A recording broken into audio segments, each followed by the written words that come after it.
Educa Play makes it easy to create your own educational games and activities from scratch or by using templates.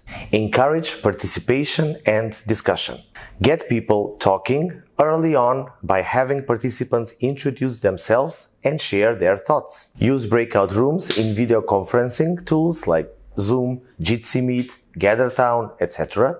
to split into smaller discussion groups of 4 to 6 people to encourage more active engagement. Use the chat function or brainstorm tools like Miro to collect ideas and encourage discussion with the whole group. 4. Incorporate variety and interactivity. Combine different types of content like text, video, audio, and interactive elements to keep things engaging. Play interactive games like charades, Pictionary, or Bring Me scavenger hunts, where participants have to find random objects. Get creative with activities like having people draw pictures with their eyes closed or take apart and reassemble objects. 5. Be flexible and have fun. Be prepared to adapt your plans on the fly to technical issues or participant needs. Focus on making the activities fun and interactive rather than just lecturing. Encourage participation by sending out supplies in advance for hands-on activities like baking or art projects. The key is to get creative, use interactive tools, encourage discussion, and most importantly, have fun.